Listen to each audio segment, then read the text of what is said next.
আসসালামু আলাইকুম এভরিওয়ান, কেমন আছেন সবাই? গরুর মাংস আর বুটের ডাল রান্না করার জন্য প্রথমে গরম মশলা দিয়ে দিচ্ছি আর পেঁয়াজটা দিয়ে রঙটা চেঞ্জ হওয়া পর্যন্ত অপেক্ষা করছি। যাতে তাড়াতাড়ি পেঁয়াজটা নরম হয়ে যায় সেজন্য আমি একটু লবণ দিয়ে দিচ্ছি। এই যে রঙটা চেঞ্জ হয়ে এসছে, এখন আদা রসুনটা অ্যাড করে দিচ্ছি। আদা রসুন দিয়ে একটু কষাচ্ছি।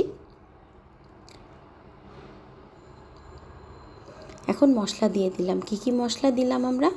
হলুদ, মরিচ, ধনা, জিরা, লবণ আর গরম মশলা গুঁড়া দিচ্ছি। গরম মশলা গুঁড়াগুলো দিয়ে আমরা ভালো মতো কষিয়ে নিচ্ছি। একটু পানি অ্যাড করে আবারও একটু ভালো করে কষিয়ে নিচ্ছি। কষানোটা ভালো হলেই খাবারটা ভালো হবে। এখন গরুর মাংস দিয়ে দিচ্ছি। গরুর মাংসটা আমি ছোটো ছোটো করে কেটে নিয়েছি। গরুর মাংস দিয়ে আবার কষিয়ে নিচ্ছি। খুব ভালো করে কষাতে হবে, কষানোটাই তো আসল, তাই না? ভালো মতো কষানো হয়ে গেলে এখানে বুটের ডাল দিয়ে দিচ্ছি। বুটের ডালটা কিন্তু আমি সারা রাত ভিজিয়ে রেখেছিলাম। এখন বুটের ডাল দিয়ে ভালো মতো কষিয়ে নিচ্ছি।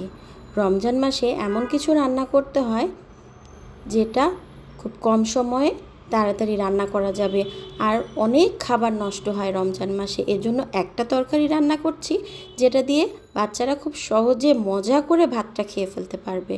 এখন এটাতে পানি দিয়ে সিদ্ধ হওয়া পর্যন্ত অপেক্ষা করছি।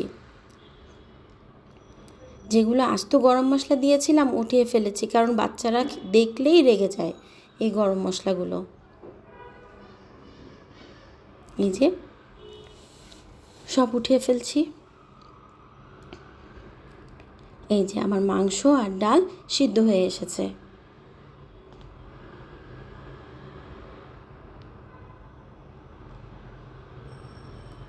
আমি পানি একটু ঝোল রেখেই মাংসটার চুলা বন্ধ করে দিচ্ছি। একটু ঝোল রাখছি কারণ ঠান্ডা হয়ে গেলে ঝোলটা কিন্তু ঘন হয়ে যায়। Thank you.